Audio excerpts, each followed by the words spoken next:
नमस्कार, बायजूस आईएएस हिंदी में आप सभी का स्वागत है। और आज हम 21 सितंबर के द हिंदू समाचार पत्र में आए कुछ महत्वपूर्ण समाचारों का विश्लेषण करने वाले हैं। तो आइए शुरू करते हैं आज का समाचार विश्लेषण। सबसे पहले मैं आपको ये बता देता हूं कि आज के सत्र में हम किन किन विषयों पर चर्चा करने वाले हैं। सबसे पहले NIRF यानी कि राष्ट्रीय संस्थान रैंकिंग फ्रेमवर्क, उसको आधार बना करके जो एडिटोरियल आया है हम उसकी चर्चा करने वाले हैं। Ease of doing business index को क्यों हटा दिया गया और क्या ऐसा करना सही था, इसको आधार बना करके एक एडिटोरियल आया है, हम उस पर भी चर्चा करने वाले हैं। हेट स्पीच को कैसे दूर किया जाए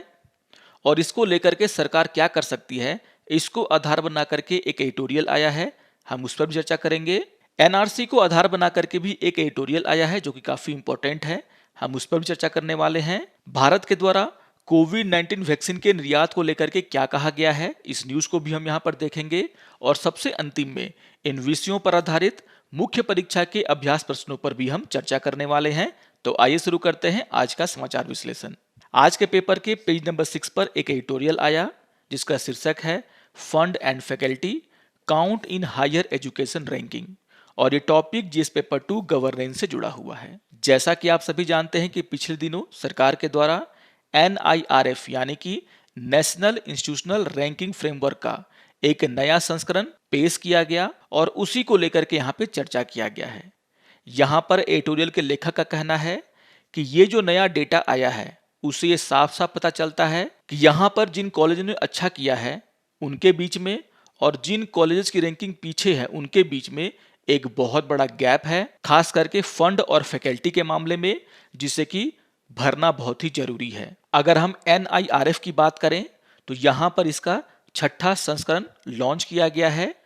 और इस संस्करण में IIT मद्रास, IISc बेंगलोर और IIT बॉम्बे देश के शीर्ष 3 उच्च शिक्षा संस्थानों के रूप में उभरे हैं। अगर हम NRF की बात करें तो इस रैंकिंग को 2016 में लॉन्च किया गया था और उसके पहले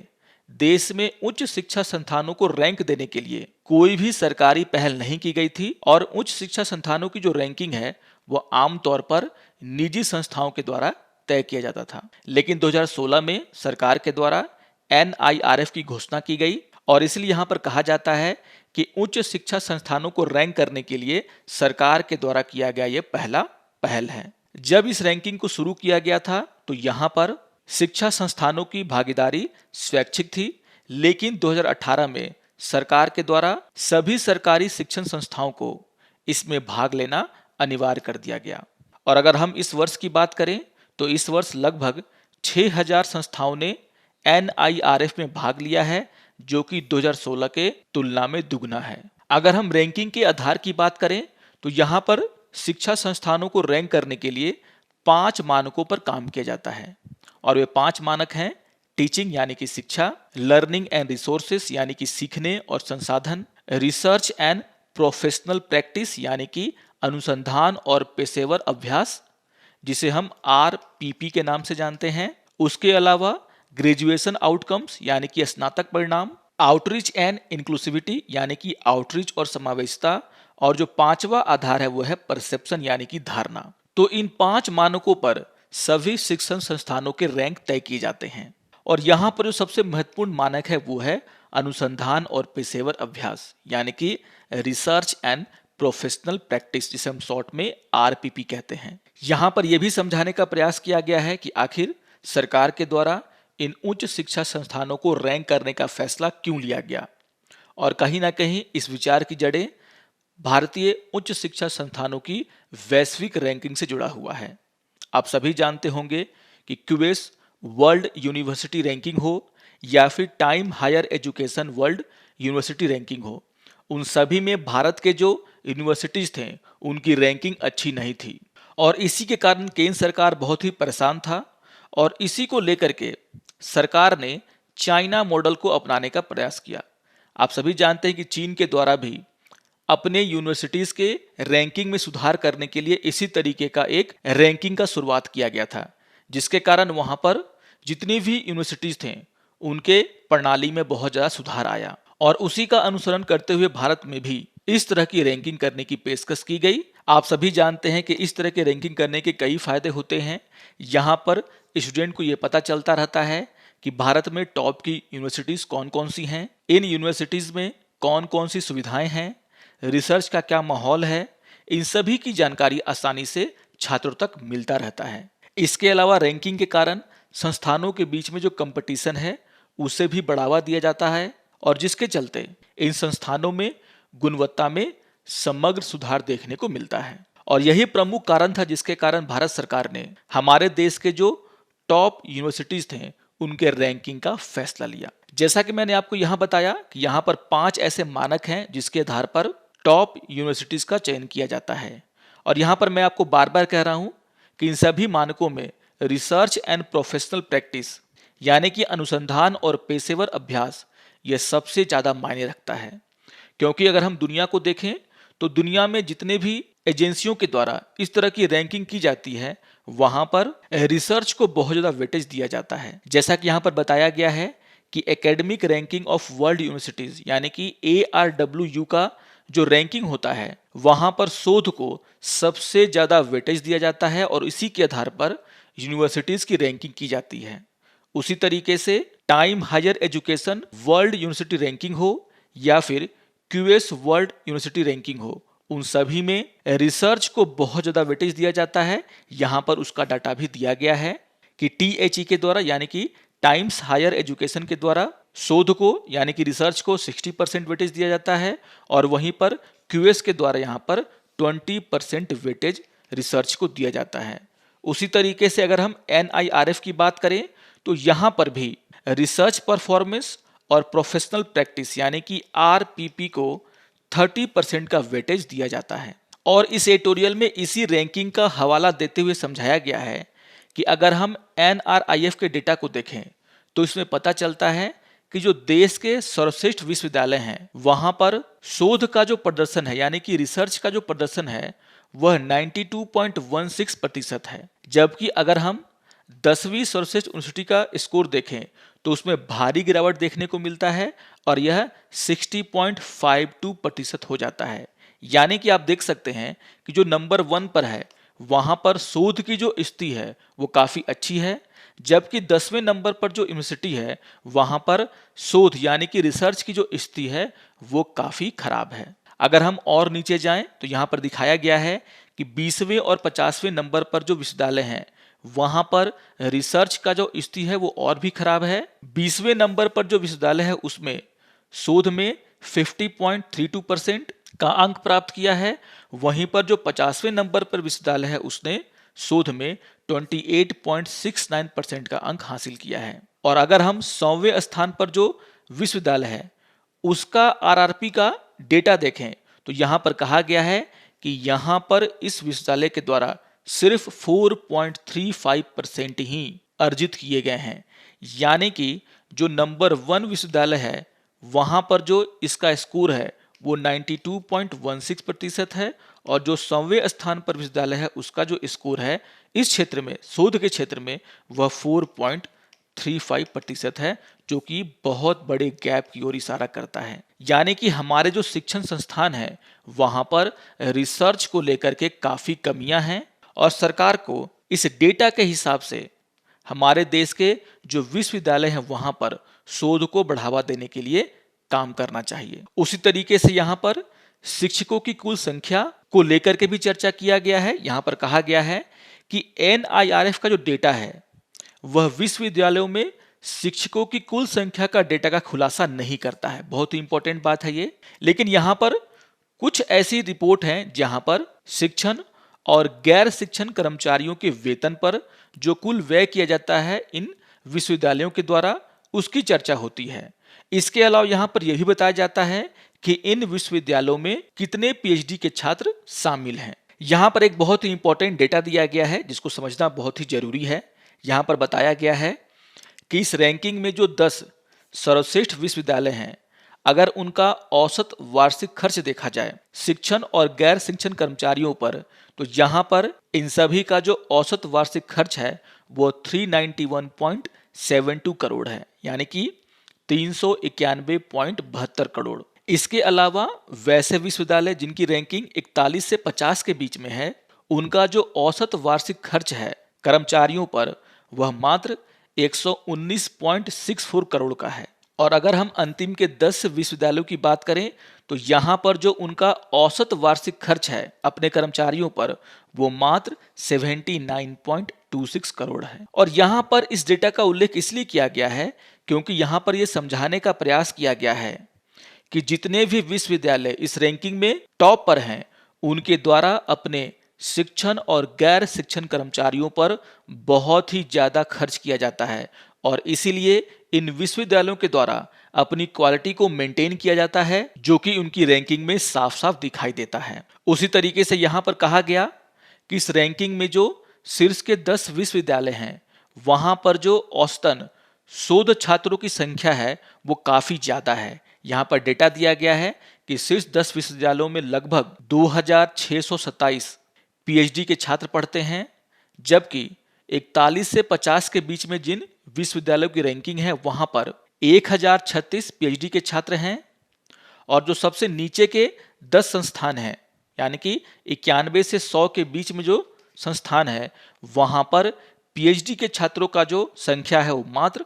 165 है। और इसी बात को लेकर के यहाँ पर यह बात समझाने का प्रयास किया गया है कि विश्वविद्यालयों में अगर कर्मचारी नहीं होंगे तो वहां पर रिसर्च पर भी इसका असर पड़ता है। और आप देख सकते हैं कि जिस जिस विश्वविद्यालय में अपने कर्मचारियों के ऊपर ज्यादा खर्च किया जाता है, उनकी रैंकिंग भी अच्छी है और वहां पर पढ़ने वाले पीएचडी के छात्र हैं, उनकी संख्या भी ज्यादा है। और उसके विपरीत जिन जिन विश्वविद्यालयों में शिक्षण और गैर शिक्षण कर्मचारियों की संख्या बहुत ज्यादा कम है, वहां पर आप देखेंगे कि पीएचडी के छात्र भी काफी कम हैं। और इसी को आधार बनाकर के यहाँ पर यह समझाया गया है कि इन सभी से यह पता चलता है कि हमारे देश में अगर हम विश्वविद्यालयों की बात करें तो वहां पर फंड की कमी है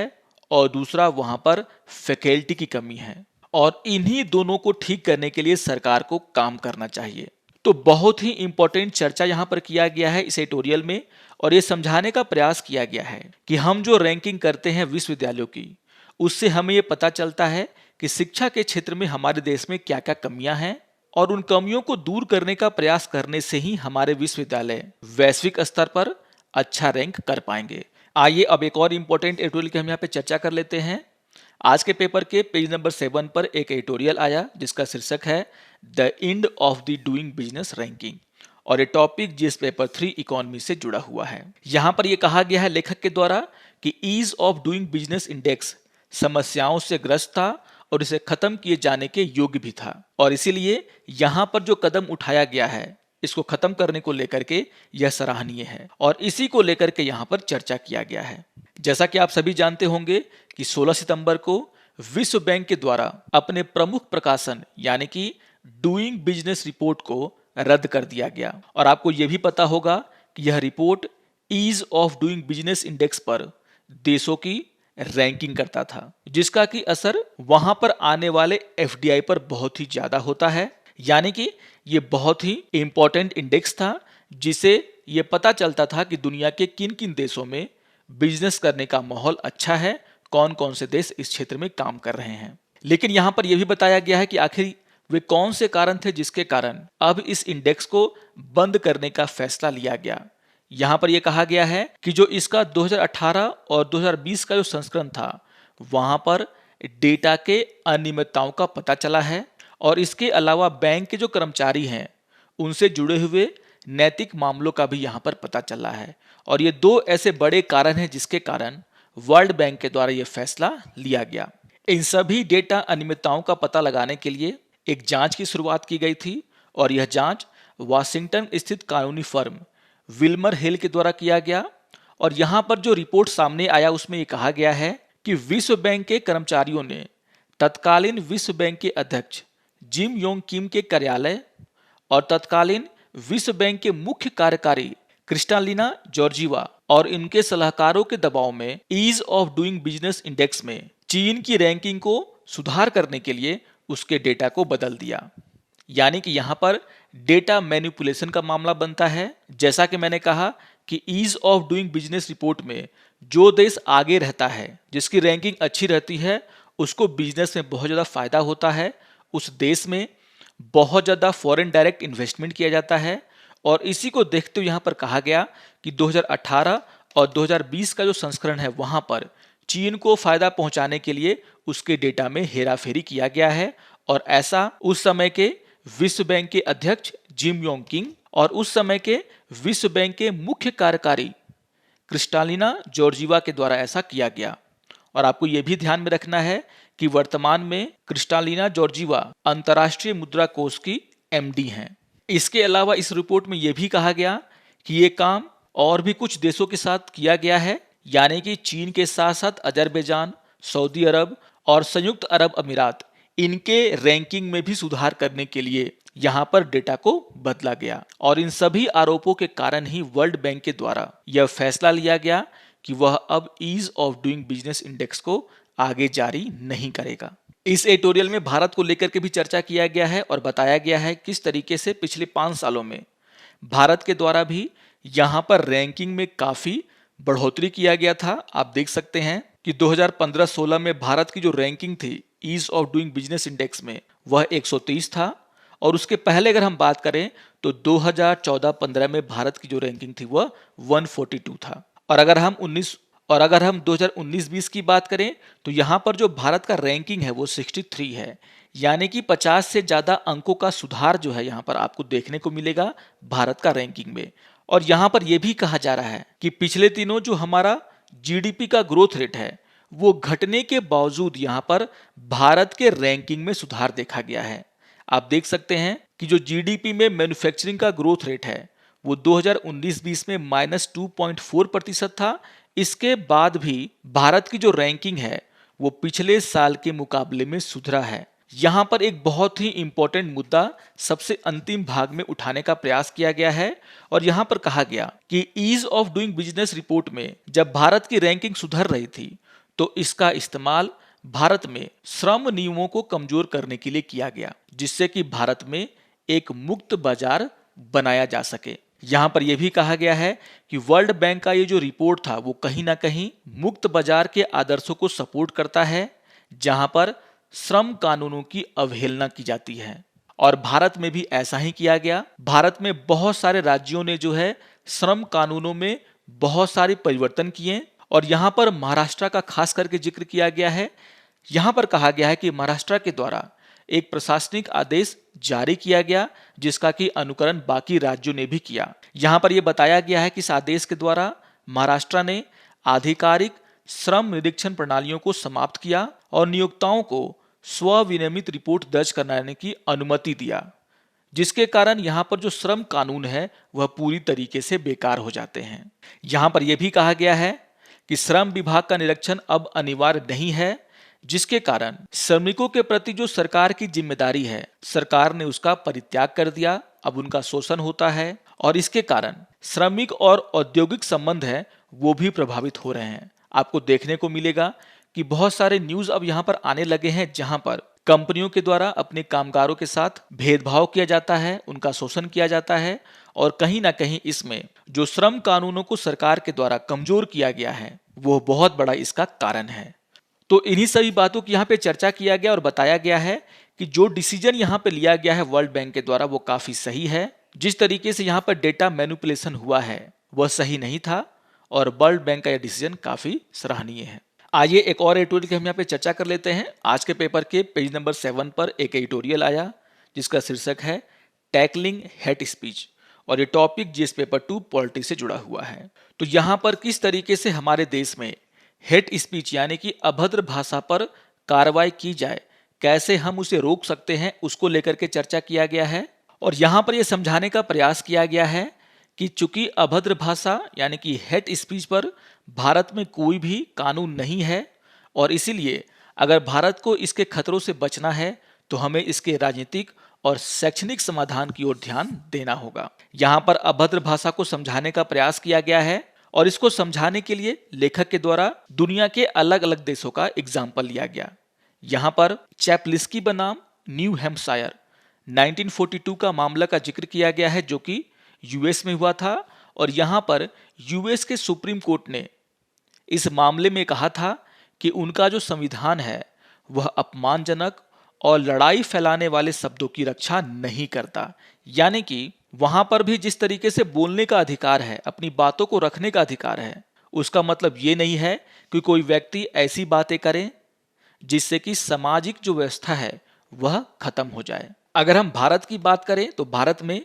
प्रवासी भलाई संगठन बनाम भारत संघ का मामला जो कि 2014 में हुआ था, वहां पर सर्वोच्च न्यायालय के द्वारा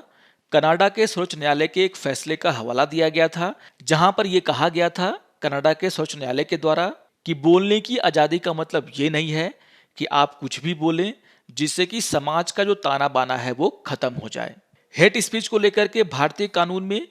कौन कौन से प्रावधान हैं इसकी भी यहाँ पर जानकारी दिया गया है। यहाँ पर कहा गया है कि भारतीय दंड संहिता यानी कि आईपीसी की धारा 153 ए जो ये कहता है कि धर्म, जाति, जन्म स्थान, निवास, भाषा आदि के आधार पर विभिन्न समूहों के बीच में सतुता को बढ़ावा देने और सद्भाव बनाए रखने के लिए प्रतिकूल कार्य करने पर रोक लगाया जाए। यानी कि अगर आप धर्म, जाति, जन्म स्थान उसके आधार पर कोई ऐसा बात कहते हैं जिससे जो सामाजिक सद्भाव है वह खत्म हो जाए, दो समूहों के बीच में सतुता बढ़ जाए, ऐसे स्पीच पर रोक लगाना चाहिए, जो कि यहाँ पर आईपीसी की धारा 153 ए में कहा गया है। आपको यह भी ध्यान रखना है कि इसे आईपीसी में दंड संहिता संशोधन अधिनियम 1898 के माध्यम से शामिल किया गया था, लेकिन आपको इस बात का भी ध्यान रखना है कि इस प्रावधान को आईपीसी की धारा 124 ए जिसे हम देशद्रोह के नाम से भी जानते हैं वहां पर नहीं जोड़ा गया है। यहां पर यह कहा गया कि हेट स्पीच का जो मामला है वो कहीं ना कहीं राज्य की सुरक्षा की तुलना में सार्वजनिक शांति से ज्यादा जुड़ा हुआ है और इसीलिए इसे देशद्रोह के कानून में शामिल नहीं किया जाना चाहिए। लेकिन यहां पर धारा 153 ए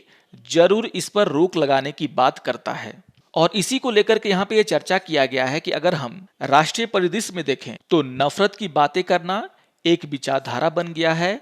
और समाज पर इसका जो प्रभाव है बहुत ही घातक है और इसीलिए इस तरह की बातों को रोकने के लिए हमें इसका राजनीतिक और शैक्षणिक तरीकों से मुकाबला करने के बारे में सोचना चाहिए। जैसा कि मैंने कहा कि भारत में अभद्र भाषा को ना तो संविधान में डिफाइन किया गया है और ना ही दंड विधियों में परिभाषित किया गया है और इसको लेकर के कोई विशेष कानून भी नहीं बनाया गया। चूंकि ऐसे कानूनों के दुरुपयोग करने की संभावना बहुत ही ज्यादा होती है, इसीलिए एक सटीक अभद्र भाषा विरोधी कानून तैयार करना उतना आसान भी नहीं है और इसीलिए इस एडिटोरियल में समझाने का प्रयास किया गया है कि हेट स्पीच से बचने के लिए हमें राजनीतिक और शैक्षणिक समाधान की जरूरत है। यहाँ पर यह कहा गया है कि हमारे संविधान के जो अच्छे विचार हैं जैसे समानता, स्वतंत्रता, बंधुत्व, इन सभी को सार्वजनिक शिक्षा का भाग बनाना होगा, बच्चों में इस भावना को आगे बढ़ाना होगा, तभी जाकर के एक दूसरे के प्रति जो हेट स्पीच दिए जाते हैं वह कम हो सकते हैं। तो एक बहुत ही इंपॉर्टेंट बात यहाँ पर उठाया गया है और कहा गया है कि हेट स्पीच से बचने का एक ही तरीका है और वो है राजनीतिक और शैक्षणिक समाधान। आइए एक और एडिटोरियल पे हम यहाँ पे चर्चा कर लेते हैं। आज के पेपर के पेज नंबर 6 पर एक एडिटोरियल आया जिसका शीर्षक है डन एंड डस्टेड और ये टॉपिक जीएस पेपर 2 पॉलिटिक्स से जुड़ा हुआ है। यहाँ पर एनआरसी को लेकर के चर्चा किया गया है और कहा गया है कि एनआरसी प्रक्रिया को बंद करने की जरूरत है, ना कि फिर से शुरू करने की। आप सभी जानते हैं कि सुप्रीम कोर्ट की निगरानी में असम में एनआरसी कराया गया और इसका जो रिपोर्ट अगस्त 2019 में प्रकाशित किया गया उसमें असम के 19 लाख लोगों को एनआरसी से बाहर कर दिया गया। यानी कि ये 19 लाख लोगों को अपनी नागरिकता यहाँ पर सिद्ध करना है। लेकिन यहाँ पर यह भी कहा गया है कि अभी तक एनआरसी अधिकारियों ने इन सभी लोगों को अस्वीकृति आदेश जारी नहीं किया है और यह अस्वीकृति आदेश बहुत ही जरूरी है क्योंकि उसको मिलने के बाद ही ये सारे लोग वहां पर बनाए गए विदेशी न्यायाधिकरण यानी कि फॉरेन ट्रिब्यूनल में इसके खिलाफ अपील कर सकते हैं। यानी कि जब तक इन लोगों के पास अस्वीकृति आदेश नहीं मिल जाता तब तक वे फॉरेन ट्राइब्यूनल यानी कि विदेशी न्यायाधिकरण में अपील भी नहीं कर सकते। यहाँ पर अपील करने के बाद ही ये जो विदेशी न्यायाधिकरण है, फॉरेन ट्राइब्यूनल है, यह तय करेगा कि जो व्यक्ति है वह भारतीय है या फिर विदेशी नागरिक है। तो आपको यहाँ पर ध्यान में रखना है कि अगस्त 2019 में जो वहां पर एनआरसी कराया गया था उसमें लगभग 19 लाख लोग इससे बाहर चले गए थे और इन लोगों को अभी तक कोई भी अस्वीकृति आदेश नहीं दिया गया है। यहां पर इस रिपोर्ट के प्रकाशित होने के बाद असम की सरकार के द्वारा और केंद्र की सरकार के द्वारा एनआरसी के मसौदे में शामिल नामों के नमूनों का पुनः सत्यापन यानी कि रीवेरिफिकेशन करने के लिए सुप्रीम कोर्ट में एक याचिका दायर की गई थी। और यहां पर यह कहा गया था कि दोनों सरकारें यानी कि असम की जो राज्य सरकार है और केंद्र की सरकार है वह असम के सीमावर्ती जिलों में लगभग 20% नामों का फिर से रीवेरिफिकेशन कराना चाहता है और जो अन्य जिले हैं वहां पर 10% नामों का रीवेरिफिकेशन कराना चाहता है। लेकिन इस याचिका को सुप्रीम कोर्ट के द्वारा उस समय खारिज कर दिया गया था क्योंकि उस समय राज्य एनआरसी के जो कोऑर्डिनेटर थे जिनका नाम था प्रतीक हजेला, उन्होंने ये सुप्रीम कोर्ट में कहा कि लगभग 27% नामों का पुनः सत्यापन पहले ही किया जा चुका है और इसीलिए इस तरह के रीवेरिफिकेशन की कोई आवश्यकता नहीं है। लेकिन इस साल मई में राज्य एनआरसी के जो कोऑर्डिनेटर हैं जिनका नाम है हितेश देव शर्मा, उन्होंने उच्चतम न्यायालय में एक अपील दायर की जिसमें उन्होंने शीर्ष अदालत से ये कहा कि राज्य में एक पूर्ण, व्यापक और समयबद्ध पुनः सत्यापन के लिए उचित दिशा निर्देश सुप्रीम कोर्ट उन्हें दे। और यहाँ पर जो बातें कही जा रही हैं इनके द्वारा वो वही बातें हैं जो कि यहाँ पर असम और केंद्र सरकार के द्वारा कही गई हैं और इसी को लेकर के यहाँ पर यह समझाने का प्रयास किया गया है कि सुप्रीम कोर्ट को ऐसा नहीं करना चाहिए। यह मामला अभी भी सुप्रीम कोर्ट में लंबित है।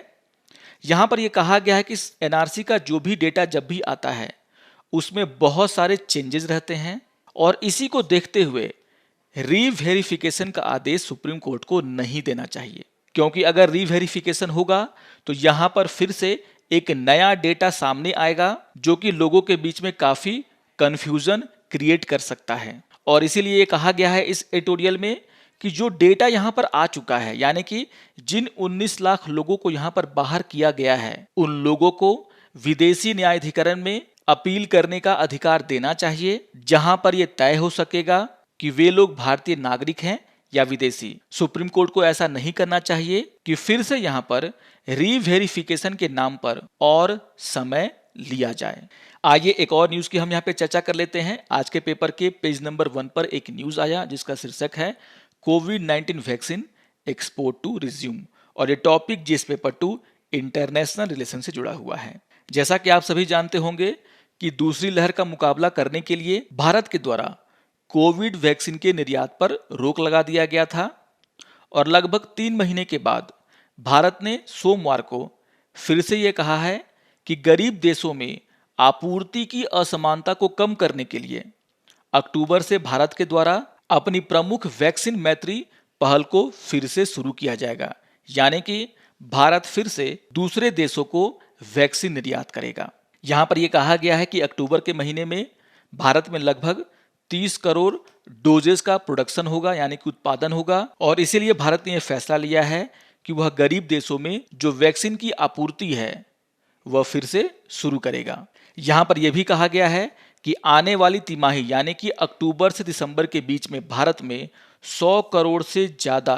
कोविड-19 के टीकों का उत्पादन किया जाएगा और उसी को देखते हुए भारत सरकार के द्वारा यह फैसला लिया गया है कि वह कोविड-19 के टीकों का निर्यात फिर से शुरू करे। आइए अब आज के विषयों पर आधारित मुख्य परीक्षा के अभ्यास प्रश्नों पर चर्चा कर लेते हैं। यहाँ पर क्वेश्चन नंबर 1 है नेशनल रजिस्टर ऑफ सिटीजन्स यानी कि एनआरसी में काफी परिवर्तन देखने को मिले हैं। जांच करें कि इस मुद्दे को जल्द से जल्द बंद करना क्यों आवश्यक है।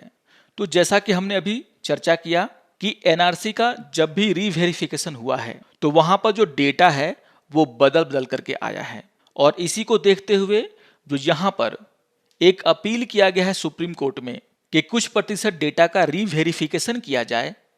वह ठीक नहीं है। यहाँ पर अगर ये रीवेरिफिकेशन किया जाएगा तो यहाँ पर एक लंबा वक्त लगेगा रीवेरिफिकेशन करने में, पैसे बर्बाद होंगे यहाँ पर जनता के और उसके अलावा अगर कोई नया डेटा यहाँ पर निकल करके सामने आता है तो उसको लेकर के भी पूरे देश में कन्फ्यूजन पैदा होगा। तो इन्हीं सब बातों का जिक्र करते हुए आप यहाँ पर अपने उत्तर को लिख सकते हैं। आइए देख लेते हैं दूसरे क्वेश्चन को। दूसरा क्वेश्चन है ease of doing business index समस्याओं से ग्रस्त था और बंद किए जाने के योग्य था। इस कथन का समालोचनात्मक विश्लेषण कीजिए। तो बहुत ही इंपॉर्टेंट क्वेश्चन है ये। जैसा कि हमने चर्चा किया कि ease of doing business index में अपने नाम को आगे बढ़ाने के लिए बहुत सारे देशों के द्वारा डेटा को मैनिपुलेट किया गया और ease of doing business index में अच्छा करने के नाम पर बहुत सारे देशों में, खास करके भारत में, श्रम कानूनों को चेंज किया गया। और यहां पर आप ये भी समझा सकते हैं कि किस तरीके से ease of doing business index जो है वह पूरे विश्व में ओपन मार्केट को जो है बढ़ावा देने के लिए बनाया गया था। तो इन सभी कमियों का विश्लेषण करते हुए आप आसानी से इस उत्तर को लिख सकते हैं। आशा करता हूं कि आपको आज का यह समाचार विश्लेषण पसंद आया होगा। सारे टॉपिक्स बहुत ही इंपॉर्टेंट हैं, इसको आप लोग रिवाइज कर लेंगे। और अगर ये वीडियो आपको अच्छा लगे तो आप जरूर इसे लाइक करें, शेयर करें और दूसरों को भी सब्सक्राइब करने के लिए प्रेरित करें। तो मिलते हैं समाचार विश्लेषण के अगले अंक में। तब तक के लिए नमस्कार और धन्यवाद।